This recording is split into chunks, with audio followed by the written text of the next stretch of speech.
Halo semuanya, apa kabar? Salam sehat, salam cerdas. Kita jumpa kembali dalam pembelajaran kimia. Kali ini kita akan membahas materi lanjutan tentang larutan penyangga atau larutan buffer atau larutan dapar. Nah, pada kesempatan kali ini kita akan mempelajari yang pertama, menghitung pH larutan penyangga.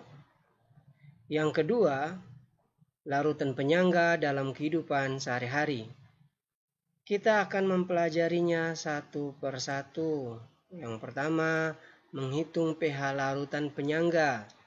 Untuk mengingatkan, pada video pembelajaran sebelumnya kita telah mempelajari tentang larutan penyangga berupa pengertian larutan penyangga, komponen larutan penyangga, cara membuat larutan penyangga, dan cara kerja larutan penyangga.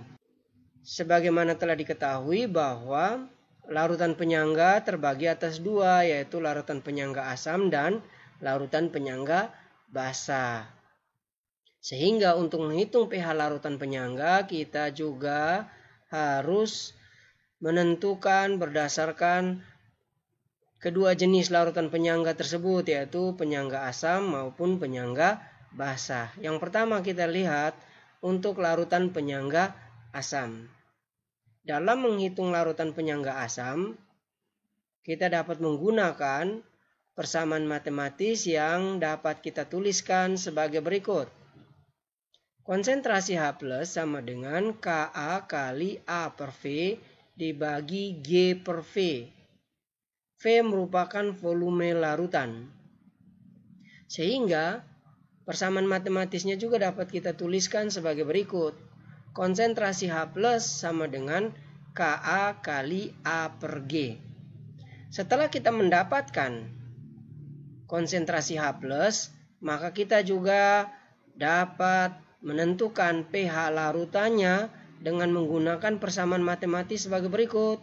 pH sama dengan min log konsentrasi H+, atau sama dengan min log Ka kali A per G, sama dengan min log Ka kurang log A per G.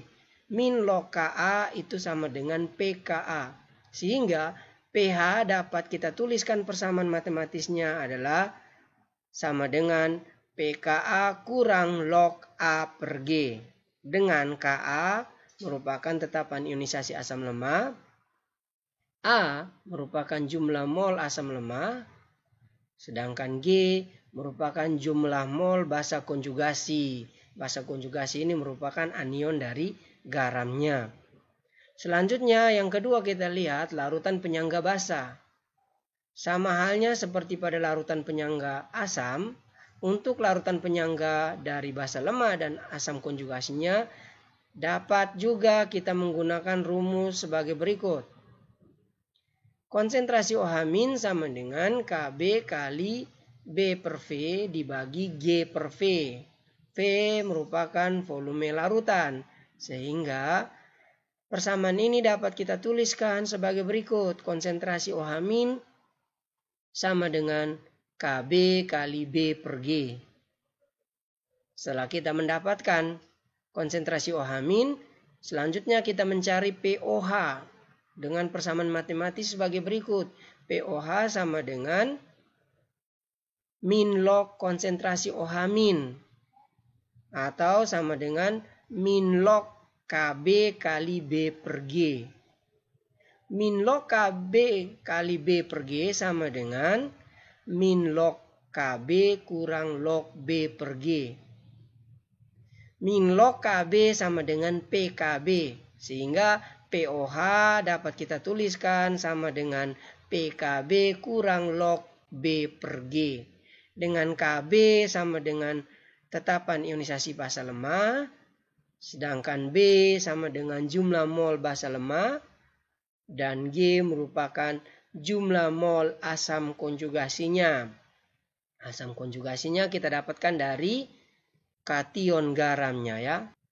Selanjutnya untuk lebih jelasnya mari kita perhatikan beberapa contoh soal berikut ini. Yang pertama, hitunglah pH larutan penyangga yang dibuat dari campuran 100 ml CH3COOH 0,1 molar dengan 100 ml larutan CH3COONA 0,2 molar.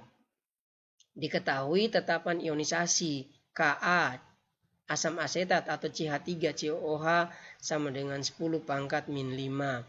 Untuk menyelesaikan soal seperti ini, yang pertama kita lakukan adalah mencari jumlah mol asam lemah dan garamnya. Jadi mol asam lemah yaitu CH3COOH atau asam asetat adalah kita menggunakan persamaan matematis volume dikali molaritas. Jadi mol CH3COOH sama dengan V kali M. Sama dengan 100 ml dikali 0,1 milimol per mililiter. Sama dengan 10 milimol. Sedangkan mol garamnya yaitu natrium asetat atau CH3COONA sama dengan volume kali molaritas. Sama dengan 100 ml kali 0,2 milimol per mililiter sama dengan 20 milimol. Nah, kita perhatikan di sini komponen larutan penyangga adalah asam lemah sebanyak 10 milimol. Kemudian basa konjugasinya kita dapatkan dari persamaan ionisasi dari garamnya. Jadi CH3COONA di dalam air akan terionisasi menjadi CH3COONA aquus menghasilkan CH3COO- aquus ditambah Na plus aquus. Jumlah mol CH3COONA sama dengan 20 milimol. Maka basa konjugasinya yaitu CH3COO- juga sama dengan 20 milimol karena koefisien CH3COONA 1 sedangkan koefisien dari CH3COO- juga 1 sehingga 1 per 1 kali 20 milimol sama dengan 20 milimol. Setelah kita mendapatkan komponen larutan penyangga berupa jumlah molnya yaitu jumlah mol asam asetat sebesar 10 milimol dan jumlah mol basa konjugasinya juga sama dengan 20 milimol, maka kita mencari konsentrasi H+. Sama dengan Ka kali A per G. Ka-nya sama dengan 10 pangkat min 5. A merupakan komponen asam lemahnya, yaitu sebesar 10 milimol. Sedangkan G merupakan komponen basa konjugasinya sebesar 20 milimol. Sehingga konsentrasi H+ sama dengan Ka kali A per G sama dengan 10 pangkat min 5 kali 10 per 20. Sama dengan 5 kali 10 pangkat min 6. Jadi konsentrasi H+ sama dengan 5 kali 10 pangkat min 6. Setelah kita mendapatkan konsentrasi H+, kita mencari pH. pH sama dengan min log konsentrasi H+. Sama dengan min log 5 kali 10 pangkat min 6.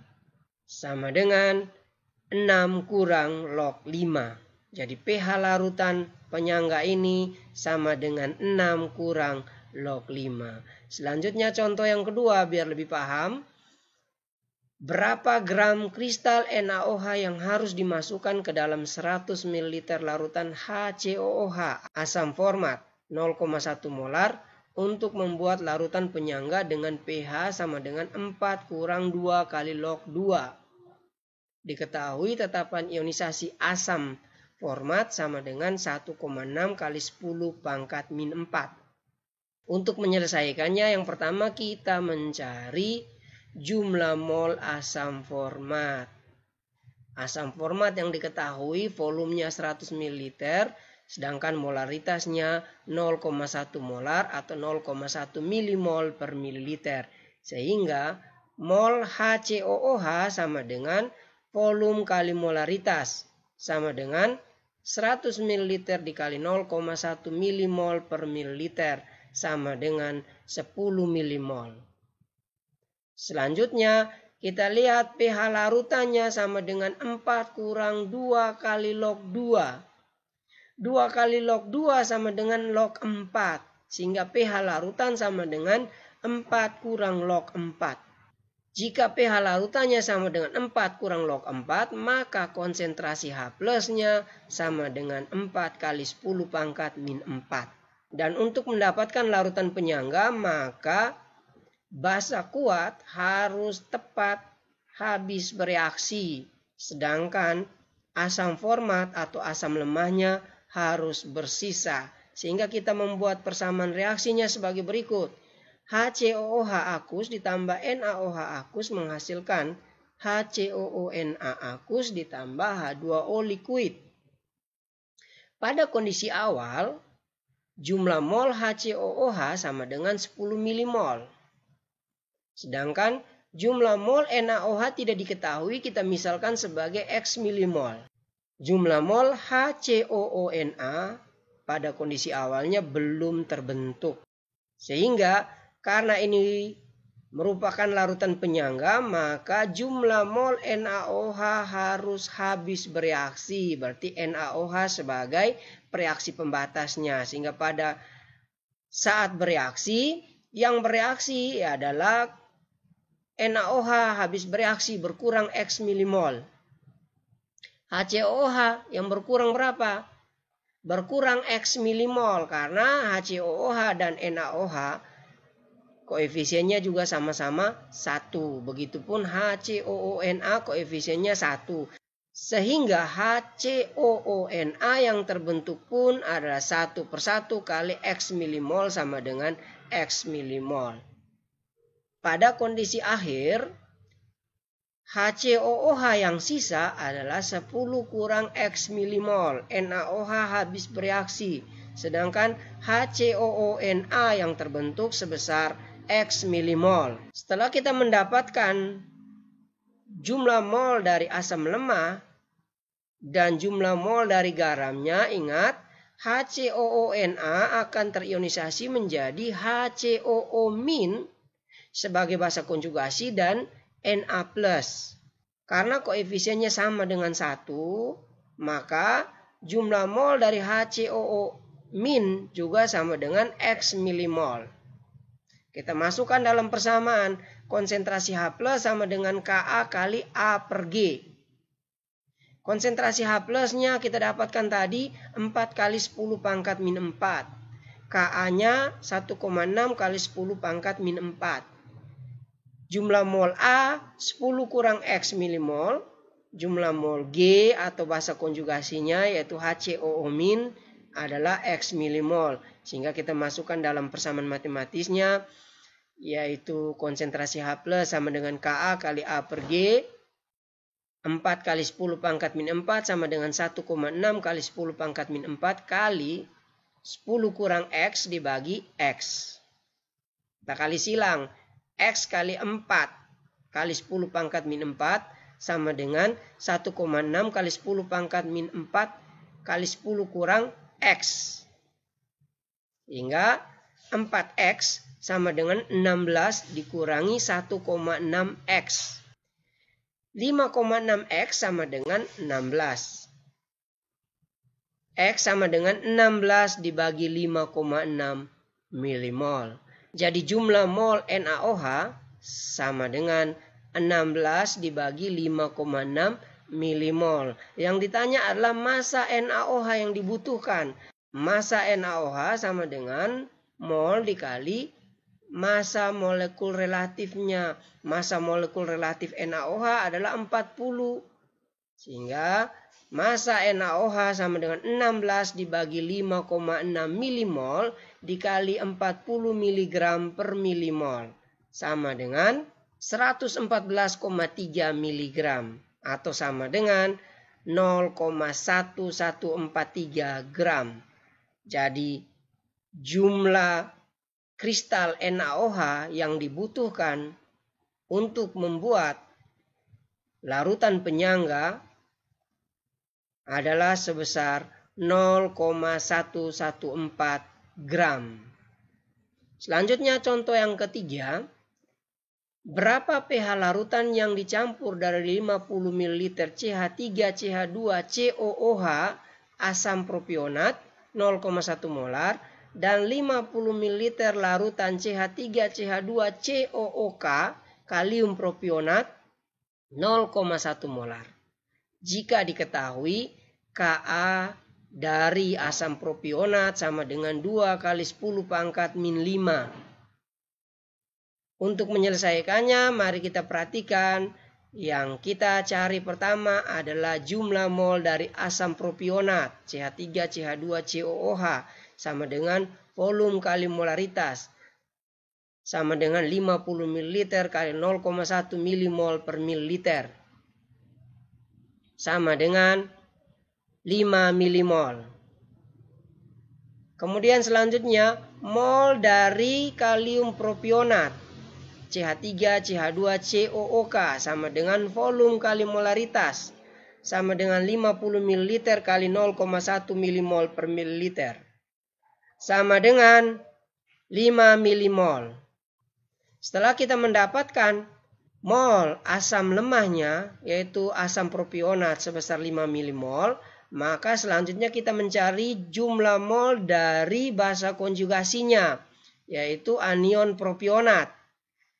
Untuk mendapatkan jumlah mol dari CH3CH2COO- kita buat persamaan reaksi, yaitu reaksi ionisasi CH3CH2COOK akus menghasilkan CH3CH2COO- akus ditambah K+ akus.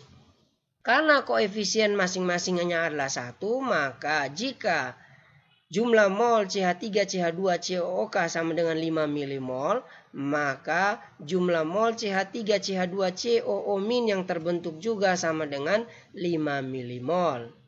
Sehingga kita masukkan dalam persamaan matematis untuk mencari konsentrasi H+, maka konsentrasi H+ sama dengan Ka kali A per G.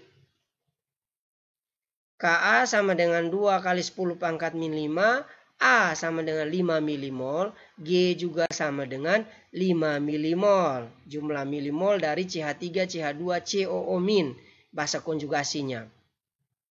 Sehingga 2 kali 10⁻⁵ kali 5 per 5.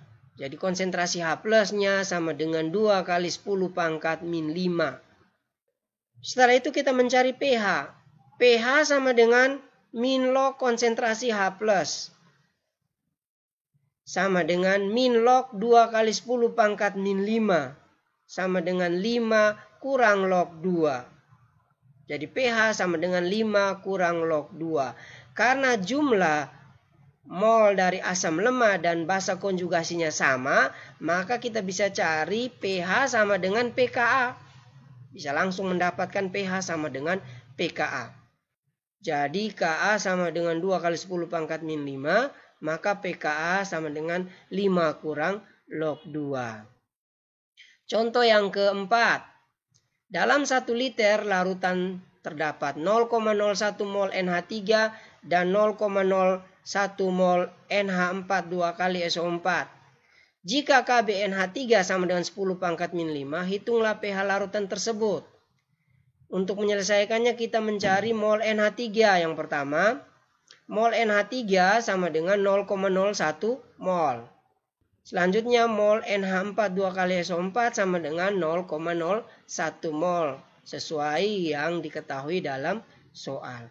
Setelah itu kita mencari jumlah mol ion amonium NH4+ sebagai asam konjugasinya dengan membuat persamaan reaksi ionisasinya. Persamaan reaksi ionisasi amonium sulfat adalah sebagai berikut. NH4 2 kali SO4 akus menghasilkan 2 NH4+ akus ditambah SO4 2- akus. Jumlah mol NH4 2 kali SO4 sama dengan 0,01 mol. Karena koefisien NH4+ sama dengan 2, sedangkan koefisien NH4 2 kali SO4 akus sama dengan 1, maka jumlah mol NH4+ sama dengan 2 per 1 kali 0,01 mol sama dengan 0,01 mol. Setelah itu kita mencari konsentrasi ion OH-. Konsentrasi ion OH- sama dengan Kb kali B per G. B merupakan jumlah mol basa lemah, yaitu NH3 sama dengan 0,01 mol. G merupakan jumlah mol asam konjugasinya, yaitu NH4+ sebanyak 0,02 mol. Sedangkan Kb sama dengan 10⁻⁵. Sehingga konsentrasi OH- sama dengan Kb kali B per G sama dengan 10⁻⁵ kali 0,01 dibagi 0,02 sama dengan 5 kali 10⁻⁶. Setelah itu kita mencari POH. POH sama dengan min log konsentrasi OH- sama dengan min log 5 kali 10⁻⁶. Hasilnya sama dengan 6 kurang log 5. Setelah kita mendapatkan POH, kita mencari pH. pH sama dengan pKw kurang POH. Kw sama dengan 10⁻⁴, maka pKw sama dengan min log 10⁻⁴ sama dengan 14. Sehingga pH sama dengan pKw kurang POH sama dengan 14 dikurangi 6 kurang log 5. Hasilnya sama dengan 8 tambah log 5. Sehingga pH larutan penyangga yang kita dapatkan sebesar 8 tambah log 5.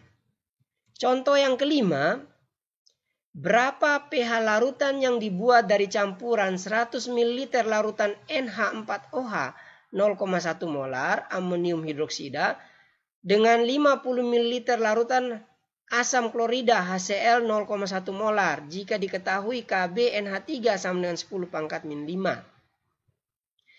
Untuk menyelesaikannya, kita mencari jumlah mol amonium hidroksida. NH4OH sama dengan volume kali molaritas. Sama dengan 100 ml kali 0,1 milimol per mililiter.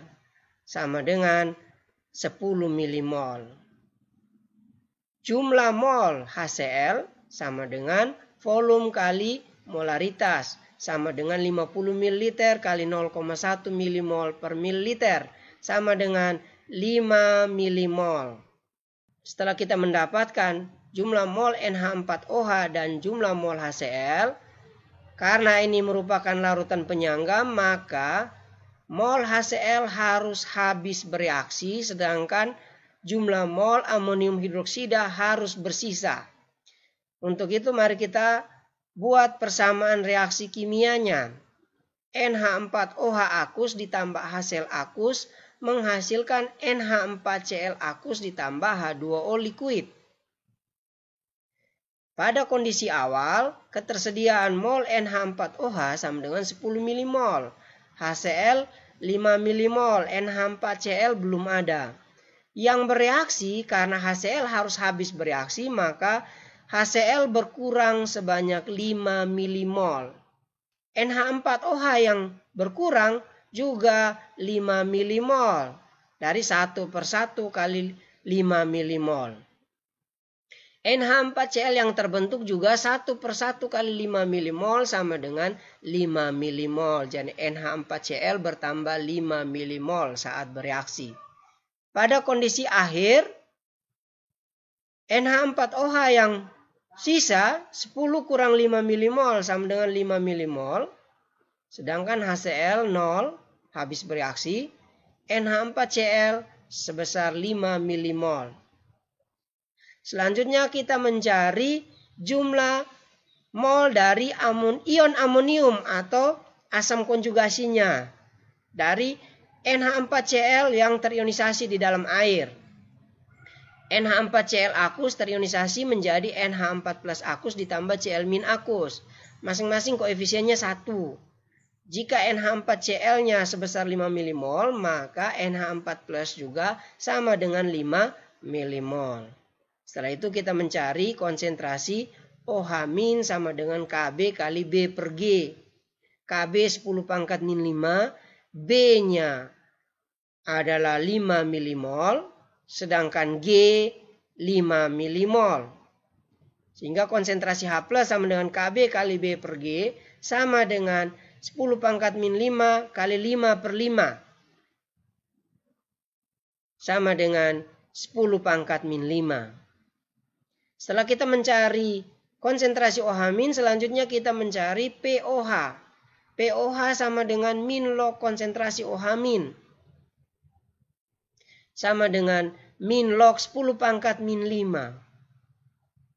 POH sama dengan 5. Selanjutnya yang terakhir kita mencari pH. pH sama dengan pKw kurang POH. Sama dengan 14 kurang 5. Jadi pH larutan penyangga ini adalah 9.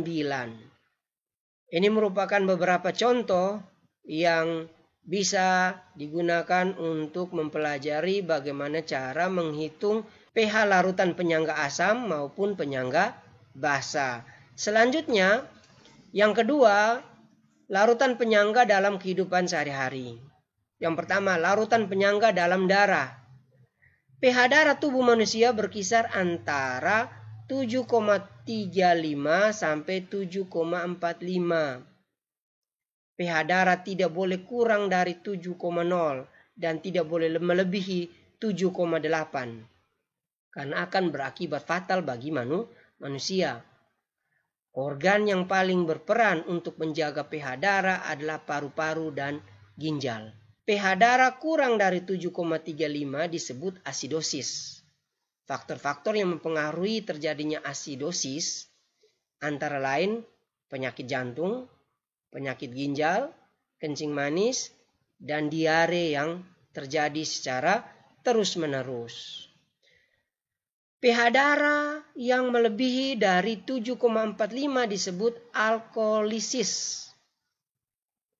Kondisi ini disebabkan karena muntah-muntah yang hebat, kemudian hiperventilasi, atau kondisi di mana ketika kita bernafas terlalu cepat karena cemas atau histeris pada ketinggian.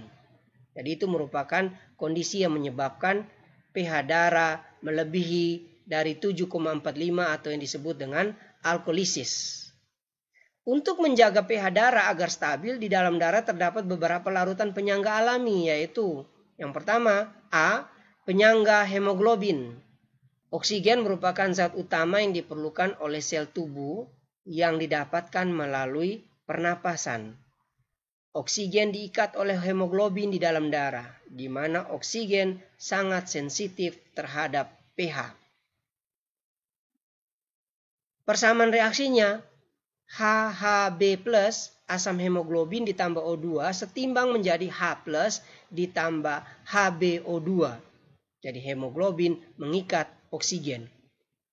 Produk buangan dari tubuh adalah CO2 yang di dalam tubuh bisa membentuk senyawa H2CO3 asam karbonat yang nantinya akan terurai menjadi H+ dan HCO3-. Penambahan H+ di dalam tubuh akan mempengaruhi pH. Tetapi hemoglobin yang telah melepaskan O2 dapat mengikat H+ membentuk asam hemoglobin. B. Penyangga karbonat. Penyangga karbonat juga berperan dalam mengontrol pH darah. Reaksi kesetimbangan yang terjadi sebagai berikut. H+ akus ditambah HCO3- akus setimbang menjadi H2CO3 akus. H2CO3 akus setimbang menjadi H2O liquid tambah CO2 gas. Perbandingan molaritas HCO3- terhadap H2CO3 yang diperlukan untuk mempertahankan pH darah 7,4 adalah 20 berbanding 1. Jumlah HCO3- yang relatif jauh lebih banyak itu dapat dimengerti. Karena apa? Karena hasil-hasil metabolisme yang diterima darah lebih banyak bersifat asam. Selanjutnya C. Penyangga fosfat. Penyangga fosfat merupakan penyangga yang berada di dalam sel. Penyangga ini adalah campuran dari asam lemah H2PO4- dan basa konjugasinya yaitu HPO4-2-. Jika dari proses metabolisme sel dihasilkan banyak zat yang bersifat asam, maka akan segera bereaksi dengan HPO4-2-. Persamaan reaksinya adalah sebagai berikut. HPO4 2- akus ditambah H+ akus setimbang menjadi H2PO4- akus. Dan jika pada proses metabolisme sel menghasilkan senyawa yang bersifat basa, maka ion OH- akan bereaksi dengan ion H2PO4-. Persamaan reaksinya adalah H2PO4- akus ditambah OH- akus setimbang menjadi HPO4 2- akus ditambah H2O liquid. Sehingga perbandingan konsentrasi H2PO4- terhadap HPO4 2- selalu tetap dan akibatnya pH larutan tetap. Penyangga ini juga ada di luar sel tetapi jumlahnya sedikit. Selain itu penyangga fosfat juga berperan sebagai penyangga urin. Yang kedua, larutan penyangga dalam obat-obatan. Contoh obat-obatan adalah aspirin. Sebagai obat penghilang rasa nyeri, aspirin mengandung asam asetilsalisilat. Beberapa merek aspirin juga ditambahkan zat untuk menetralisir kelebihan asam di perut, seperti MgO, magnesium oksida. Obat suntik atau obat tetes mata, pH-nya harus disesuaikan dengan pH cairan tubuh. Obat tetes mata harus memiliki pH yang sama dengan pH air mata agar tidak menimbulkan iritasi yang mengakibatkan rasa perih pada mata. Begitu pula obat suntik harus disesuaikan dengan pH darah. Selanjutnya yang ketiga, larutan penyangga dalam industri. Dalam industri, larutan penyangga digunakan untuk penanganan limbah. Larutan penyangga ditambahkan pada limbah untuk mempertahankan pH 5-7,5. Hal itu untuk memisahkan materi organik pada limbah sehingga layak dibuang ke perairan. Jadi limbah-limbah industri sebelum dibuang ke perairan harus diproses dengan menggunakan larutan penyangga yang ditambahkan pada limbah-limbah tersebut untuk mempertahankan pH-nya. Oke, demikian jumpa kita pada kesempatan kali ini. Semoga hal-hal yang dibagikan pada saat ini dapat membantu kalian dalam proses pembelajaran jarak jauh yang pada saat ini tengah kita laksanakan dalam masa-masa pandemi COVID-19. Ingat, tetap jaga jarak, selalu mentaati protokol kesehatan, selalu menggunakan masker ketika keluar atau bepergian dari rumah, selalu mencuci tangan, dan ingat, tetap semangat, tetap giat belajar. Salam sehat, salam cerdas.